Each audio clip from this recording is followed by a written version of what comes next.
যেতিয়া সৰু হৈ আছিলোঁ তেতিয়া ভাবিছিলোঁ ডাঙৰ কেতিয়া হ'ম, কলেজ কেতিয়া যাম। কিন্তু ডাঙৰ হৈ এতিয়া এনেকুৱা লাগিছে ডাঙৰ কিয় হ'লোঁ। সেই সৰুকালটোৱে দেখোন ভাল আছিল। না টেনশ্যন আছিল, না সমস্যা আছিল। বাৰু আজি ৰাতিপুৱা বতৰটো বহুত বেছি বেয়া আছিল। এইফালে ৰাতিপুৱাই মই মাছ কেইটামানো যোগাৰ কৰি ল'লোঁ আৰু মই আহি পালোহি কলেজ। গোটেই লেবটো আজি মাছৰ বজাৰ দৰে হৈ পৰিছে। পিছে মাছখিনিৰে খানা খাবৰ বাবে নহয় দেই, মাছখিনি জোখ মাখৰ বাবেহে অনা হৈছিল।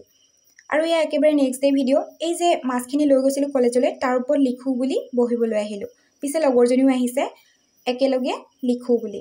গোটেই দিনটো লিখিছোঁ কিন্তু একেবাৰে নহৈছে। বহুত বেছি লিখিব লগা আছিল।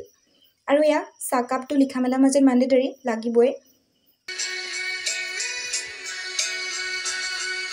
পিছে মোৰ জুবিন দা গানৰ অবিহনে কোনো কামেই সম্পূৰ্ণ নহয় দেই। বাৰু এয়া কি হয় ধৰিব পাৰিছেনে?